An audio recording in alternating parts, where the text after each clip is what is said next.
วัสดีอีกรอบพี่น้องยังไม่ทันได้กลับอยู่จ้ะไอริโอกับลูกเพิ่นไปเอารถนะคะนางซีก็หาหล่อมาพ่ออีกแล้วนี่ค่ะพ่อกบอีกแล้วนี่ค่ะเสียพี่น้องเบิ่งนะคะจักสิเห็นหรือบอกพี่น้องสิเห็นบ่เนาะ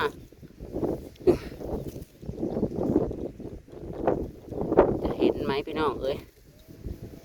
นี่กบจ้ะกบกับกระปูจ้ะไปปูขึ้นมาก่อนหน้าตุ้ยๆนี่พี่น้องเลยมันทำไมมันอยู่กับอีปูเล็กกอข่อยนี่มันบ่ได้เรื่องเลยทุกคนอันนี้แต้มที่5แล้วกันบ่อน้ำเราก็ได้กบเบาตัวพักไงน้องมันสิเห็นอยู่บ่นั่นอุ้ยตัวใหญ่เนาะตัวใหญ่นะจะเห็นหรือบ่เห็นพี่น้องเอ้ยมันเหลื่อมตานี่นะบ่เห็นดอกสำหรับขาหน่อยนี่แนมบ่เห็นนี่สิโจกอรดอีพี่น้องโอ้ยตัวใหญ่เติบจ้านี่แต้มที่5ของเราวันนี้แต้มที่5ติ่นกระยางอยู่นี่เฮ้ยชุมนับไปเอารถมาหรือบ่ใส่กันพี่น้องเอ้ยนี่เนาะซ้ำนี่นะตัวใหญ่ได้กบนะเนี่ย5 ตัวแต่ว่ามื้อนี้ได้ตัวใหญ่ได้พี่น้องหมู่บ้านน่ะมันตัวน้อยไปหาเราเมื่อ20ไร่ไปจักตัว2ตัว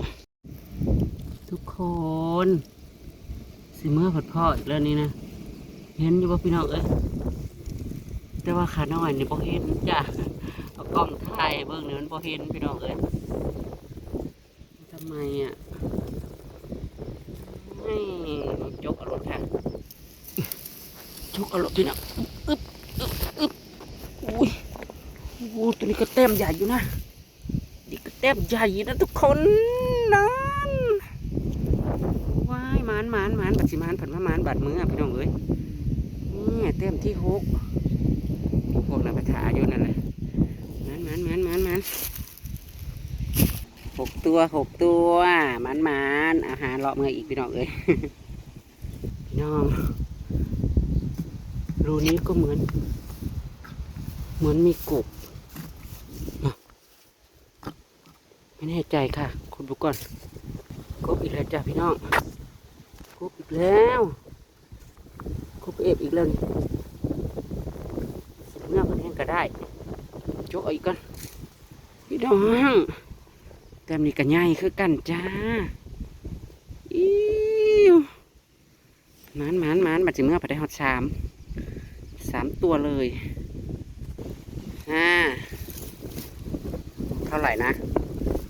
ได้ไปอีก3ก็เป็น7แล้วพี่น้องแต้มที่7แล้วค่ะไม่ได้เมื่อเราถ่ายอยู่หันแล้วชุบถ่ากันหาต่ออีกก่อนแม่กูกันเลิกโจกเอาโคกอีกแล้วพี่น้องแต่ว่ามันมีแต่น้ำหมดนะพ่อเห็นอะไรบ้างโจกเอาแล้วสิได้โจกเอาจ้าอึบอีกแล้วพี่น้องมึงเนี่ยโอ้เจสิโจกเอาโอ้ยม่วนเด้บริเมื่อดอกพวกนาถาอยู่ผมมีมือกล้องนี่ขออนุญาตเอาไว้ใส่สักก่อนนะพี่น้องตายอยู่ในให้นี่ได้2 ตัวเลยจ้าให้หน้ากกกระเดาเป็นตุ่ยนี่แหละพี่น้องนี่ใส่ก่อนค่ะอ้าวหูอาดแต่มีแต่หูอาดพี่น้องว่ามันจะยังอยู่บนนี้เป็นกบเบ้าได้นี่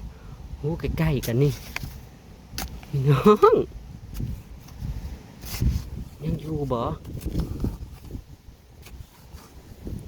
จ้ะนี่หูเทิงขึ้นมานี่พี่น้องเอ้ยโอ้ยขอบมีมือกล้องพี่น้องเอ้ยกุดมือเดียว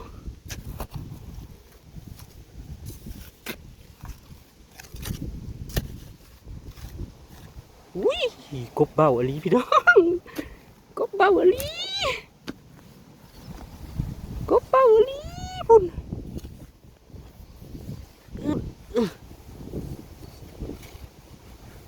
อุ้ยมวนจุงเลยกุบเบาพี่น้องเขาจะโจกเอาเลยนะจ้ะจะโจกเอาเลยนะคะเขากระล่างมืออุ้ยอีเบาใหญ่พี่น้องตัวนี้ใหญ่พี่น้องอุ้ยอ๋อพี่น้องจกก็ขึ้นอึบยังบัดจิมามานป้าอีพ่ออีแม่พี่น้องบัดจิมานผัดว่าป้านี่เอาเมื่อกี้นี่พูดได้นี่แล้วก็ขึ้นมานี่เบ้าพี่น้องอันนี้หูเบ้าแต่ละอีสีหมานเต็มที่9แล้วจ้ะไปอาศัยกันด้วยพี่น้องเอ้ยมือเดียวเอาแต่มองเดียวนี่ให้นี่ได้3ตู่เลยสวัสดีพี่น้องจนนักคึกมันหาต่อยก่อนพี่น้องบ่มือแล้วพี่น้องกบน้อยจ้ะกบน้อยอุ้ยบ่น้อยเป็นได้เด้อจ้ะธรรมดาอยู่เด้อจ้ะเนี่ย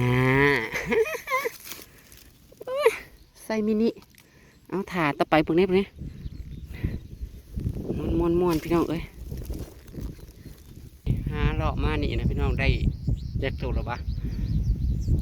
ได้6ตัวแล้วพี่น้องเอ้ยเป็น10แล้วโอ้ยบัดสิมานนี่วัดตรงนี้จ้ะบัดไปหาหอบทีบนำบ่ได้ช่วงนั้นจะกี่ใส่คุดหาถาแถวนั้นบ่โอ้เดี๋ยวไปหาต่ออีกก่อนอีกแล้วพี่น้องมันอีกแล้วเนี่ยผู้ฮ่าบัดสิเมื่อพวกคล้องกับคล้องเอามันเจออีกแล้วแต่พอมันบ่มีมือกล้องให้พี่น้องเอ้ย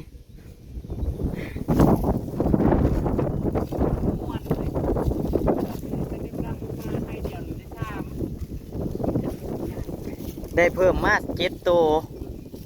อันเก่า7กับ4ก็เป็นเท่าใด11เบาน้ำแล้วได้กบเบาใหญ่อยู่นะฮะพี่น้องเขายางไปเบิ่งเบามันอ่ะตื้น1เบามันแล้วอ่ะแล้วนี่ดิให้แค่ได้ไอ้นั่นให้ที่รถปั่นเขาลงนั่นเราสัวเบิ่งผัดเป็นเบาแค่น้องนี่กบมันกำลังเขาเลยเปียกพ่อใหญ่หนวกว่ะนี่มาเบิ่งดูนี่มาเบิ่งนี่พ่อใหญ่หนวกว่ะฮะแถวแคมน้องหันกบมันเข่าเพิ่นว่ากบมันอยู่แถวแคมน้องเพิ่นว่าแคมน้ำนั่นเพิ่นว่าแต่ว่านั่งขึ้นไปจักเถื่อนั่งได้กบพี่น้อง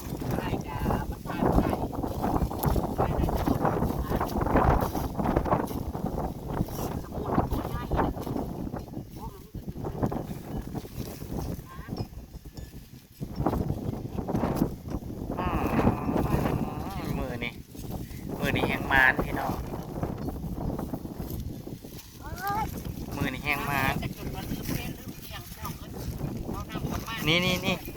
นี่มาเบิ่งดิ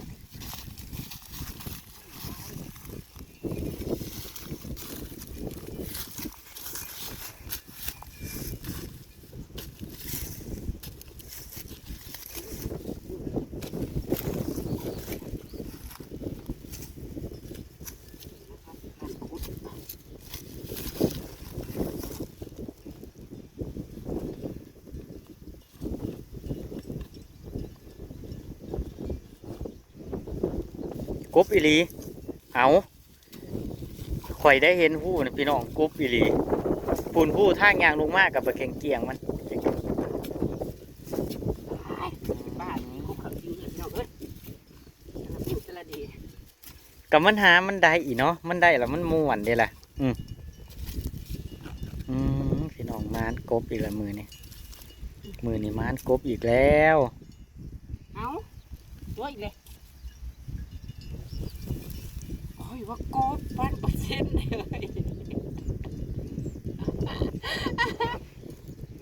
กะแง่บึงล่ะมันสุดแล้วเอาโคแง่เลยคือกบ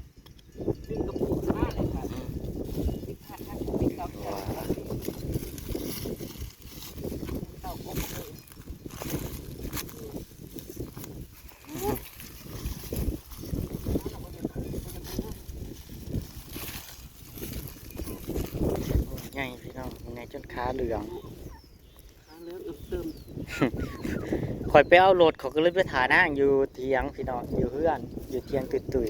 เอามาแล้วเอา ๆนั่งกระบอกมาจะนั่งกระบอกขึ้นจักเทื่อคิดเอานั่งได้อีบ่ก็เลยย่างลงมา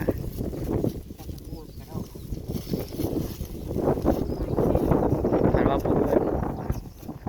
แต่สิโทรหา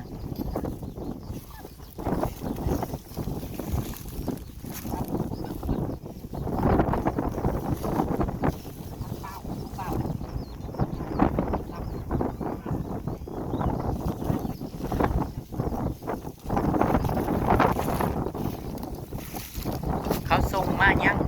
นะจักกุทักท่านอะไรเห็นยังท่านละเบิ่งโทรศัพท์ครับ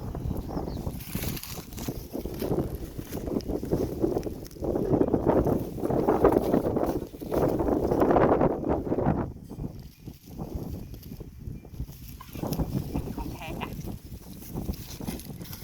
แท้จ้ะไม่โกหกค่ะ1,000%จ้ะลูกและลูกนะจ๊ะทุกคน กบกบกบกบกบกบกบอีกแล้วพี่น้องถ้ามีหู้นะเห็นหู้นะบ่พลาดพี่น้องอืมมันมีน้ำเลยพี่น้องแต่ว่ามันมีกบเป่าน้ำมาพี่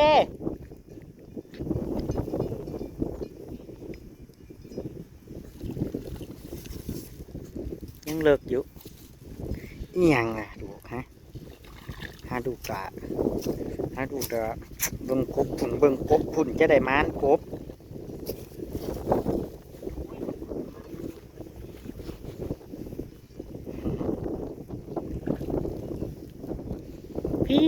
พี่น้องใสกำลังงามเลยพี่น้องเลยอืม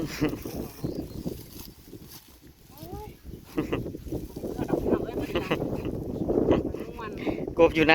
าไม่เสียตัวนี่หู้นี่ก็คือเกี่ยงแต่เขาคุดแล้วเนี่ยมันเห็ดใหม่หาก่อนพี่น้องหากบเบาพี่น้องหากบเบา แม่น้ำแล้วก็จงไว้ให้พี่ จะหาไว้ให้พี่ปีใหม่พี่น้องเอ้ยเอากินเองน้ำแล้วก็ให้พี่ปีใหม่น้ำกดหากด หากบจนลืมกินข้าวกินน้ำสิบ่ายสองพอดีเฮาเมื่อเลยหากบแล้วเฮาก็เมื่อเลยโอ้ยแต่ว่ากระติบเข่าอยู่พุ่นขึ้นว่ากระติบเข่าแล้วก็เมื่อบ่ายโมง44ตอนนี้นะนั่งได้กบเลยนะบ่อยากกลับเขากับว่านั่งได้บ่เฮาอ่ะมาได้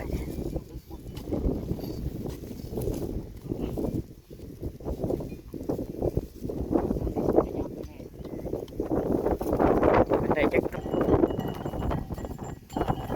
หน้าทงนี่จังหวะงัวหลีงัวแกนนี่ลีหน้าทงนี่มีน้ำได้เพิ่มอยู่บ่เจ้าน้ำเบาน้ำห่านได้เพิ่มมา3 ตัวบ่ได้เอ้ยเบาน้ำเราลงไปได้เมื่อกี้เนี่ยเราลงไปได้นั่นนะเจ้าอยู่ได้หันนะผู้ซาขี้เพื่องก็ได้2 ตัวเบาน้ำมันลงมาเราสาดตามขี้เพื่องก็ได้กบเอาพี่น้องเอ้ย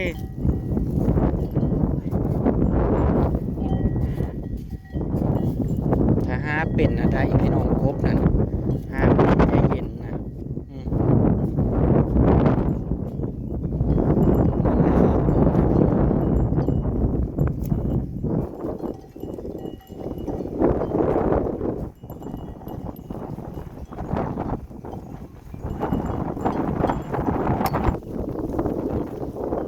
ว่าน้ำได้7 ตัวพี่น้อง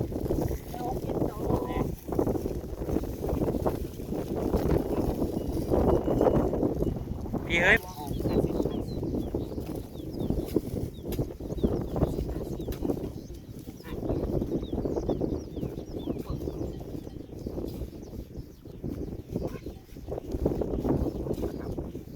อยู่กับมึงอ่ะแต่ว่าไว้ห้ามมือหนา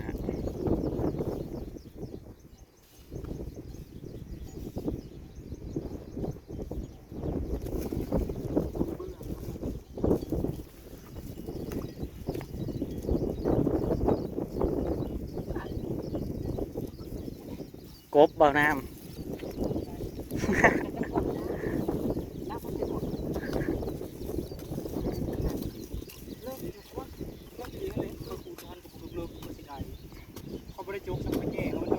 แมนบ่เจ้ามันได้แต่กบเบาบ่สมพ่อใหญ่หนวกว่าบอกว่าแล้วสี่ลงมาแล้วบอกว่า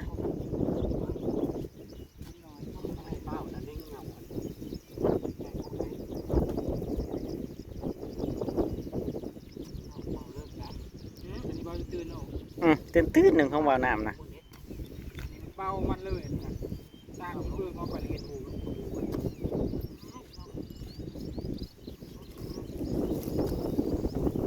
หาเมื่อย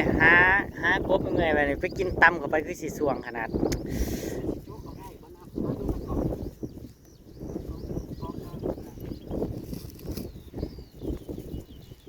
ผู้ที่ขาดเข่งคันไทหน้าไปยังหนวก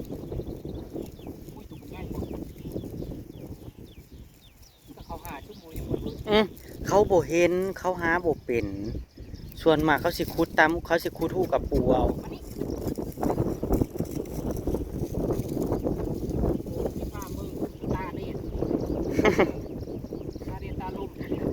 พี่น้องเองบอกว่าซื้อเสื้อมาให้น้องใส่หน่อยครับ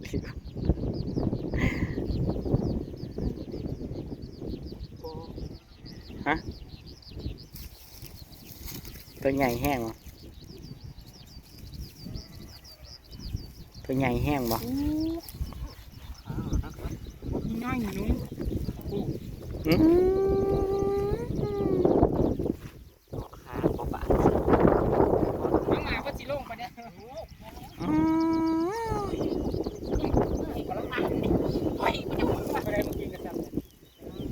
ลูกมันสิโตกน้องเอ้ยหิวข้าวก็พอหิวข้าวดอกบ่ได้ยอมเมื่อเดี๋ยวนี้ เด็กก็สิวัดเจ้า 13ตัวพี่น้อง เช้า 13ตัวนี่ อันนี้คือแต้มที่13 13ตัว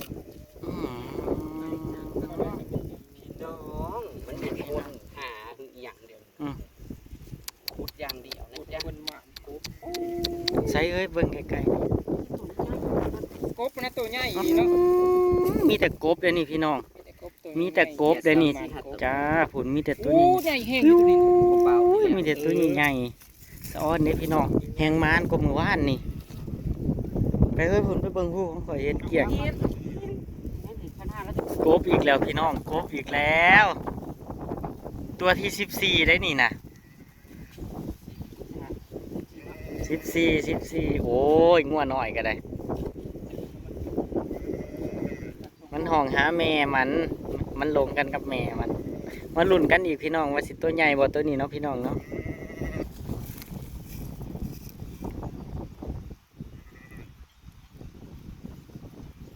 กบมันมาร่วมตัวกันอยู่นี่พี่น้องเอ้ยกบมันมาซุ่มนุ่มกันอยู่นี่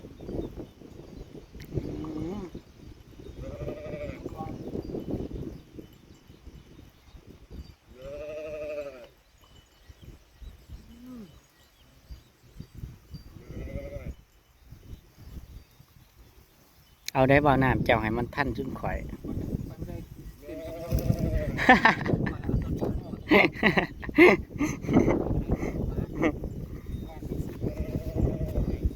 จะปาดจ้ะ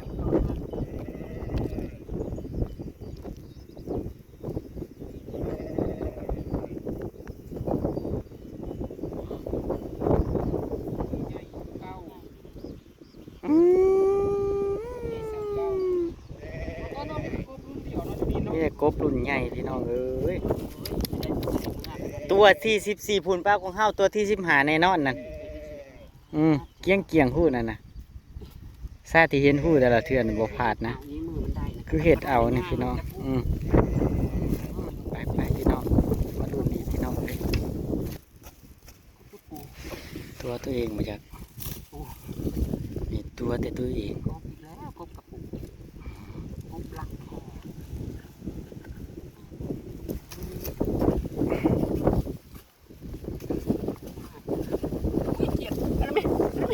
เอาแม่เฮ้ยเขียดหมูตัวใหญ่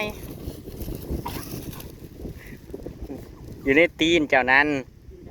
ฟังนั่น ปวดหักเจ็บ มึงเนี้เขียดหมูนะจะมาตัวงามแต่พี่น้องเขียดหมูนะตัวใหญ่อะดิไปคูทู่นี่แล้วกันเมื่อข้าวหอมบะไดหิวเด้ มันสิกบหรือมันสิเขียดนั่นลุ้นกันถ่ายไปอยู่ ใส่ตัวใหญ่เยอะเขียดนะ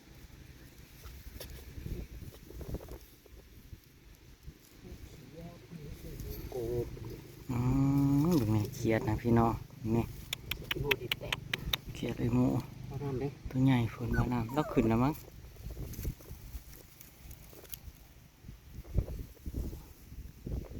เขียดอีกเอาเฮ้ยเอาไปออมอยู่ในเสียมครับจ๊ะตัวใหญ่หมูใหญ่น้องอยู่ติดกัน2-3ตัวติดกันแต่ตัวใหญ่เขียดไอ้หมูนะสะอ้อนเด้บอกว่าแต่ก่อนน่ะเจ๊สีหาหน่อไม้ยังไม่ได้เลย มาทุกวันทำไมหาหมานจังเลย โอ้ยเอาโหลดเฮ้ย2 โตผุนเขียดนะ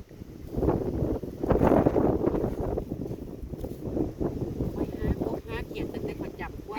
ไปหากับแม่ข่อยแต่มาพักหลังๆช่วงข่อยใหญ่เป็นสาวน่ะเขาบอกกินโคบช่วงนึงจะคนเป็นจะคนเบื่อไปไอ้เป็นอัตโนมัติเลยโอ้ย บ่มีขอกระจักสิว่าจังไดเพิ่งในหู้ น่า นะ จะอยากอยู่ เที่ยวหวังว่าสิให้มันอยู่เด้อหวังว่าสิอยู่เด้อถ้าเขาบ่แย่เอาก่อนบ่าวน้ำก็ยังบ่ยอมได้ผุนบ่าวน้ำนะ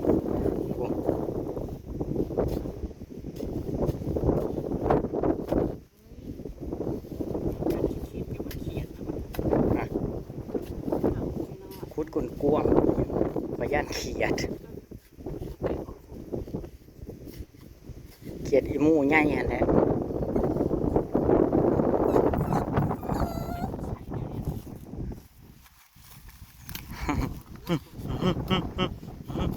จังหน่อยจังเมื่อลูกหลา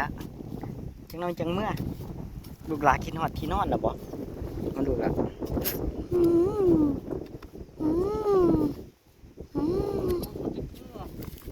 บ่แม่นกบบ่เฮ้ยไปเอาโอ้ยโอ้ยโอ้ยเขียดหมูใหญ่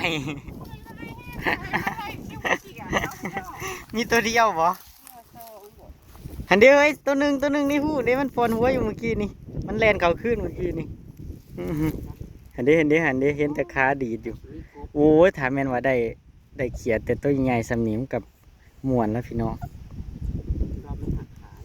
ไม่ได้กบก็ไม่เป็นไรเราเอาเขียดเราอยากได้เขียดอยู่แล้วพี่น้องเราอยากได้เขียดอยู่แล้ว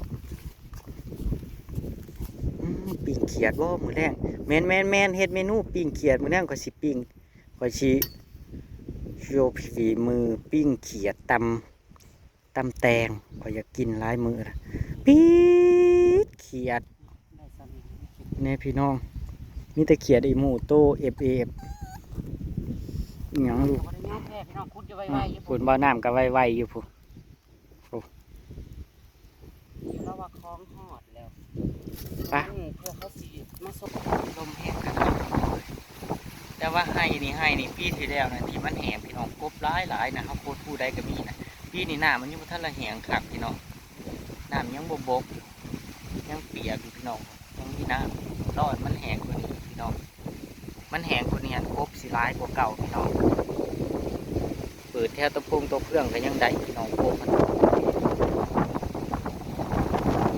เดี๋ยวรอมาสรุปกันพี่น้องว่านั่งได้ยักโตแล้วก็ว่าน้ำได้ยักโตเนาะพี่น้องเนาะรอสรุปกันของว่าน้ำนักเลยพี่น้องมึงเนี่ยพี่น้องครบสรุปว่าได้8เจ้านะบ่อน้ำได้8ตัว สิไปสู้ชุบเจ้าบ่ต่างเป้าไว้เศร้าเป็นเลย14 15 14 14บ่ร่วมเขียด เขียนได้ว่าเขาเก็บเจอเขียนไป มีแต่ตัวใหญ่ๆได้บ่น้ำเขียดน่ะ สร้างได้แล้วพี่เพิ่ม มีแต่ตัวใหญ่ๆได้นะนี้ได้เด้อหมองวัน10วันขึ้นมานี่ก็ตัวได้ตัวมีตัวใหญ่ๆ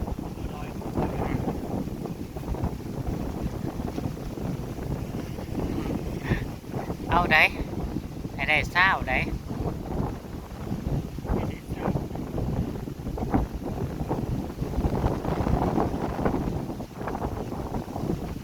มันบ่ทันแหงให้นี่ฮะร้อยมันแหงก่อน มันยังหาแถวกลางบ่ได้น้ำยังหลายกบจากกบแล้วพี่น้องให้ใหญ่ตัวเนี่ยพี่น้องนี้แคมวัดนี่พี่น้องกบวัด กบโปรตีน กบโปรตีนกินแล้วเสริมกล้ามเนื้อกระดูก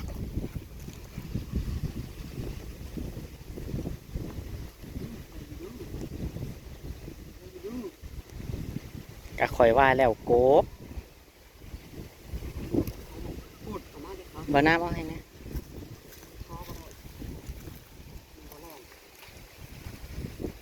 จกเอาโลดค่อยจะมันเก็บต่อจก แม่นบ่ใส่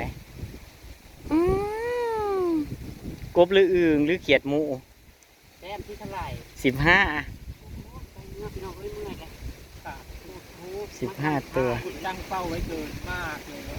ตั้งเป้าว่าร้ายโพดอีกข้าวจะกระจายวะ ใส่เอาออกมาใหม่ด้วยในกระทงนะยกออกมาเบิดกระทงยกออกมาให้พี่น้องเบิ่งปี๊ด15 โตวพี่น้องมีแต่กบเอฟทั้งนั้นพี่น้องพูดอืมเบิ่งแน่พูด จะไปปล่อยแล้วกินแล้วไปปล่อย หันหน้ามาพี่น้องเอ้ยสะออนน้ำบอกพี่น้องไปอำลาพาจากเลยพี่น้องขอบคุณพี่น้องเขามารับส้มเด้อขอบคุณทุกกำลังใจเลยพี่น้องเด้อขอบคุณทุกกำลังใจแล้วพี่น้องฝากดูโฆษณาเด้อพี่น้องเด้อ เอาน้ำกับไปย้อมแพ้ ไปแล้วพี่น้องสวัสดีครับผม จะสิลงไปคนละ